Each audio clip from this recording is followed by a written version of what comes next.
Hello guys, welcome back to my YouTube channel. So आज हम कार्तिक पूर्णिमा के एपिसोड में देखेंगे कि कुलदीप अरोरा के घर पर बीना रो रही होती है। फिर पूर्णिमा बीना को आवाज देती है, मम्मी मम्मी क्या हुआ, आप रो क्यों रहे हो। फिर बीना पूर्णिमा को कहती है, पूर्णिमा तो बहुत सही समय पर आई है बेटा, गरीबी की चादर ना ओढ़ने की कोशिश कर रही हूँ। पैर ढकती हूँ तो सर खुल जाता है, सर ढकती हूँ तो पैर खुल जाते हैं। फिर पूर्णिमा बीना को कहती है, मम्मी मुझे कुछ समझ नहीं आ रहा कि आप क्या कह रही हो, आप मुझे साफ साफ कहिए ना क्या हुआ है। फिर बीना पूर्णिमा को कहती है, ठीक है तू कहती है तो सीधे मुद्दे पे आती हूँ। देख बुरा नहीं मानना, मैंने एक गल दस तू शानू को कितना प्यार करती है। फिर पूर्णिमा मुस्कुराते हुए बीना को कहती है, मम्मी इसमें बताने की क्या जरूरत है, शानू मेरी बहन है, वो मेरी जान है, और मैं तो अभी गुरुद्वारे से ही आ रही हूँ ना, उसके लिए मन्नत मांगने गई थी, बस उसका ब्याह हो जाए। फिर बीना पूर्णिमा को कहती है, हाय रब्बा तेरे जैसी बहन भगवान सबको दे, बेटी का ब्याह है, अब उसे खाली हाथ ऐसे विदा कर दिया तो उसके ससुराल वाले हमेशा हमेशा उसका मजाक उड़ाएंगे। लेन देन की बात ऐसी हालत में तेरे पापा से कैसे करूँ, तू अच्छे से जानती है उनकी तबीयत ठीक नहीं है,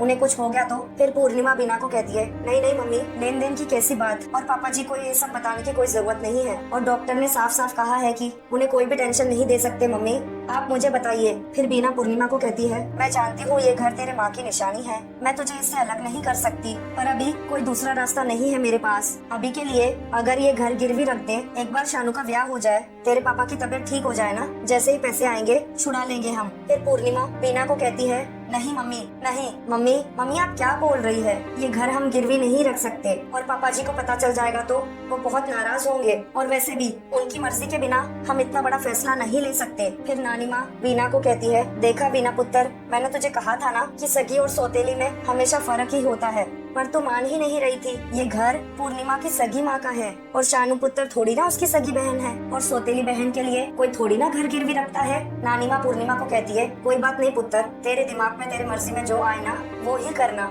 ज्यादा से ज्यादा क्या होगा, समदन जी रिश्ता तोड़ देगी और शानू का ब्याह नहीं होगा। फिर पूर्णिमा नानी माँ को कहती है, नहीं नानी ऐसा कुछ भी नहीं होगा, शानू का ब्याह होके रहेगा, और वैसे भी मैंने आज तक कभी शानू को या मम्मी को कभी सौतेला नहीं समझा, वो मेरे अपने हैं। फिर बीना पूर्णिमा को ताना मारते हुए कहती है, रहने दे बेटा कोई बात नहीं। फिर बीना अपनी माँ को कहती है, सही है बेबे, ये घर उसकी माँ की निशानी है और वो गिरवी नहीं रखना चाहती, सही है ये बात, मैं ही पागल हूँ, शानू के वास्ते इतने बड़े घर का इतना बढ़िया रिश्ता आया है तो बाउली हो गई थी। फिर बीना पूर्णिमा को कहती है, कोई नहीं पुत्र छड़ रख आती हूँ सारे पेपर सब। जैसे ही बीना जाने लगती है, पूर्णिमा पीछे से आवाज देती है बीना को, मम्मी रुक जाओ, पेपर्स दीजिए मैं साइन कर दूंगी। फिर बीना पूर्णिमा से पूछती है, सच्ची। फिर पूर्णिमा बीना को कहती है, जी। फिर बीना नाटक करते हुए पूर्णिमा को कहती है, ठीक है बेटा पहले कर दे साइन, ऐसे कर। पूर्णिमा पेपर साइन करने से पहले बहुत ज्यादा भावुक होकर रोने लगती है। फिर पूर्णिमा जैसे जैसे पेपर साइन कर देती है, फिर बीना पूर्णिमा को कहती है, ऐसे कर दे बेटा। फिर इतने में कुलदीप अरोरा आ जाता है और वो प्रॉपर्टी के पेपर्स छीन लेता है और पूछता है सबसे,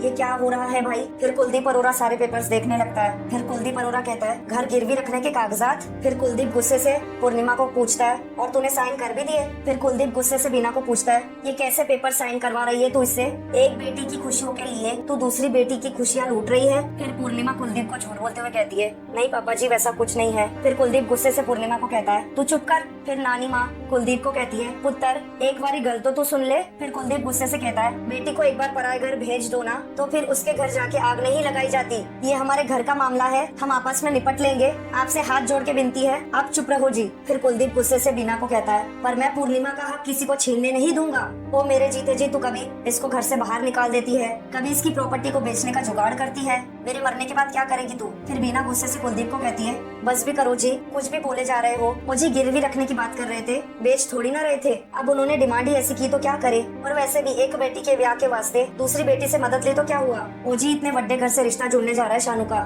थोड़ी बहुत दुनियादारी तो निभानी पड़ती है ना माँ बाप को, सो की होया। फिर कुलदीप गुस्से से बीना को कहता है, तो मेरे सामने ये ड्रामेबाजियां बंद कर, मुझे चंगी तरह से पता है, तेरे को अच्छी तरह से पहचान गया हूँ मैं, तेरी नियत ही खराब है। अरे समधियों को तो पता था कि हम कौन है, कैसी हैसियत है हमारी, तो फिर ये डिमांड कैसी, खुद कल आए थे इस घर की चौखट पर रिश्ता मांगने, हम तो नहीं गए थे उनके पास में। जब से ये रिश्ता आया है वो कोई ना कोई शर्त पे शर्त लगाए जा रहे हैं, और तू भी बिना सोचे समझे लाई हो जा रही है, जो भी वो बीन बजाते हैं तो उस पे नाचना शुरू कर देती है। अब आज कान खोल के मेरी भी एक बात सुन लो, मेरी भी एक शर्त है, शनाया से पहले पूर्णिमा की शादी होगी, पहले वड्डी घर से विदा होगी फिर छोटी जाएगी, अब शादी होगी तो दोनों की होगी वरना एक की भी नहीं होगी, समझ में आई बात। फिर बीना कुलदीप को कहती है, जो इतने सालों में नहीं हुआ वो अब हो जाएगा, अलादीन का चिराग है ना, जो झट से पूर्णिमा का ब्याह हो जाएगा फिर शानू का होगा। फिर कुलदीप गुस्से से बीना को कहता है, अब तक नहीं हुआ ना, अब होगा, क्योंकि आज तक मैं तुम्हारी सारी शर्तें मानता रहा हूँ, तो आज ये मेरी शर्त सबको माननी पड़ेगी, तभी मैं शादी में शरीक होऊंगा, नहीं तो नहीं होऊंगा। इतना बोल के कुलदीप अरोड़ा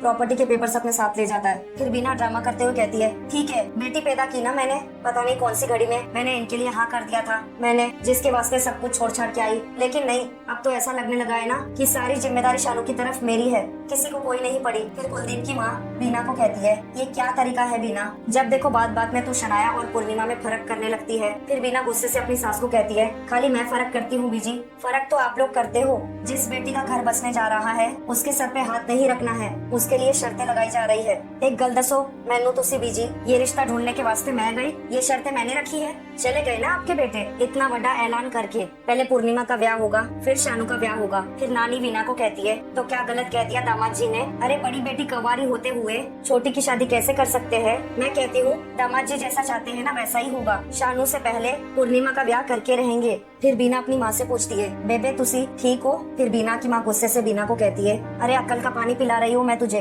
पूर्णिमा की माँ बनाकर भेजा था मैंने तुझे, और यही फर्ज तुझे पूरा करना था। हम सबसे ज्यादा पूर्णिमा तेरी जिम्मेदारी है, और ये तुझे अच्छे से पूरी करनी पड़ेगी। और एक किसान भी अपने खेत में सबसे कमजोर बाढ़ की चौकीदारी करता है, समझी। उसी रात को कुलदीप अरोड़ा के घर पर कुलदीप अरोड़ा अपने कमरे में बैठ के खाना खा रहा होता है। फिर पूर्णिमा चुपके उसे देख रही होती है। कुलदीप अरोड़ा खुद से ही बात करते हुए गुस्से से कहता है, वो मुझे किसी की शक्ल नहीं देखनी, वो जिंदा भी रहना है मैनू, खाना भी खा लूंगा और दवाई भी पी लूंगा, मुझे किसी को याद दिलाने की भी जरूरत नहीं है। पूर्णिमा अपने मन में कहती है, पापा जी का मूड बहुत खराब है और ऐसे में इन्हें अपनी जिद से हिलाना आसान नहीं होगा। फिर इतने में पूर्णिमा पानी का गिलास लेकर हेलमेट पहनकर कुलदीप के कमरे में आ जाती है। फिर कुलदीप जैसे ही पूर्णिमा को देखता है वो पूछता है, ये सब क्या है, मुझे किसी से बात नहीं करनी है। फिर पूर्णिमा कुलदीप को कहती है, आप ही ने तो कहा कि आपको किसी की शक्ल नहीं देखनी है, तो मैंने सोचा शायद आप मेरी शक्ल भी नहीं देखना चाहेंगे, लेकिन मैं अपना फर्ज कैसे भूल सकती हूँ। और आप ही कहते हैं ना कि माँ हमेशा कहा करती थी, कितना भी गुस्सा कर लो लेकिन दवाई खानी है ना पापा जी वो। फिर कुलदीप गुस्से से पूर्णिमा को कहता है, बस मुझे पता है तू यहाँ किस बात के लिए मुझे मनाने आई है, जो तू ये मस्केबाजी करने वाली है ना, ये मेरे ऊपर नहीं चलने वाली, समझ में आई बात, क्या ये ड्रामा है। हाँ उतार इसको, किस खोते ने बोला कि मैं तेरी शक्ल नहीं देखना चाहता। एक बात मेरी कान खोल के सुन ले, अगर मरी हुई माँ भी तेरी जिंदा होकर आ जाए और ये कहे तो भी मैं शर्त वापस लेने वाला नहीं। फिर पूर्णिमा कुलदीप को कहती है, पापा जी इतना गुस्सा ना आपकी सेहत के लिए अच्छी बात नहीं है, और वैसे भी आप जब गुस्सा करते हैं ना आप बिल्कुल बच्चे जैसे जिद करने लग जाते हैं। पापा जी अपनी ये जिद छोड़ दीजिए ना, और आपने ये जो शर्त रखी है मेरी शादी वाली, प्लीज वो शर्त वापस ले लीजिए आप। फिर कुलदीप गुस्से से पूर्णिमा को कहता है, वो बिल्कुल नहीं। इतना बोल के कुलदीप जैसे ही जाने लगता है पूर्णिमा कुलदीप को पीछे पकड़ के कहती है, कैसे जाने दूं आपको, हाँ मैं आपको बिल्कुल नहीं जाने दूंगी। पापा जी देखो ना घर में कितना अच्छा शादी वाला माहौल बना था, सब कितने खुश थे, और आप पता नहीं आप अपने समधियों को देखकर पता नहीं क्या क्या शर्तें लगाने लग गए। पापा जी शानू के लिए बहुत बढ़िया रिश्ता आया है, वो पूरी जिंदगी खुश रहेगी, सुमृत बहुत अच्छा लड़का है पापा जी, आप हाँ बोल दीजिए और ये शर्त वापस ले लीजिए। मेरे नसीब में जो लिखा है ना पापा जी, देखना वो एक दिन जरूर होगा, प्लीज ये शर्त वापस ले लीजिए। फिर कुलदीप पूर्णिमा को कहता है, पुत्र आज तक तूने जो कुछ भी कहा है ना मैंने माना है, पर आज तुम सबको मेरी ये शर्त माननी पड़ेगी। मैं तेरा पापा भी हूँ और इस घर का मुखिया भी, अब मेरा फैसला नहीं बदलेगा। इतना बोल के कुलदीप गुस्से से वहाँ से चला जाता है। डाइनिंग टेबल पर नानी शनाया को मक्खन खाने के लिए बोल रही होती है और शनाया मना कर देती है। फिर इतने में बीना आती है और फिर पूर्णिमा की बुराई करने लगती है। नानी बीना को समझाने लगती है। नानी बीना को बताती है, तुझे पता है एक रिश्ता है मेरे दिमाग में पूर्णिमा के लिए, इससे सब परेशानी दूर हो जाएगी। अगली सुबह पूर्णिमा स्कूटी पर बार बार पैडल मार रही होती है। फिर पूर्णिमा गुस्से से कहती है, इसे भी अभी बिगड़ना था, बच्चों के लिए सारे गिफ्ट लिए थे मैंने, अगर मैं उन्हें दे नहीं पाई तो उनका दिल टूट जाएगा। होली का बर्थडे है, सब बच्चे मेरा वेट कर रहे होंगे, प्लीज ऑन हो जा। फिर इतने में कार्तिक की गाड़ी वहाँ से गुजर रही होती है। कार्तिक देखता है कि पूर्णिमा की स्कूटी खराब हो गई है। फिर कार्तिक वापस अपनी गाड़ी रिवर्स लेके अपनी कार को रोक देता है। कार्तिक गाड़ी से उतर के पूर्णिमा से पूछता है, लगता है आपकी स्कूटी खराब हो गई है, मैं कहीं छोड़ दूं? पूर्णिमा कार्तिक को मना करते हुए कहती है, जी नहीं, आपको तकलीफ लेने की जरूरत नहीं है, मैं मैनेज कर लूंगी। फिर कार्तिक पूर्णिमा को कहता है, अरे कोई फॉर्मेलिटी नहीं है,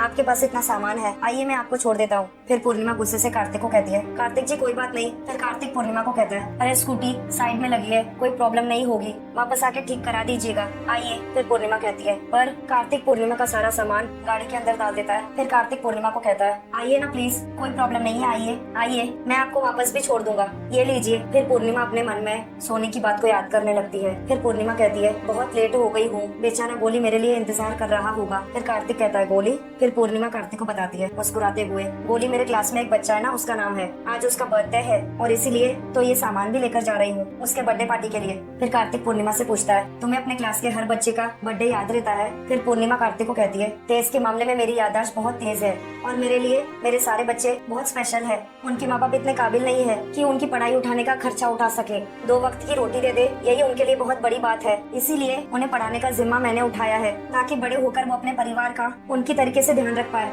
बहुत अच्छा फ्यूचर दे पाए। और रही बात डेट्स की, मुझे सारे बच्चों के बर्थडे डेट याद है, जैसे अपने चूजे का है 21 फरवरी को, गोली का 22 मार्च को और पटाखा उसका बर्थडे तो पूरा इंडिया मनाता है 15 अगस्त। सो गाइस, आज का कार्तिक पूर्णिमा का एपिसोड यहीं पर समाप्त होता है। Thanks for watching me.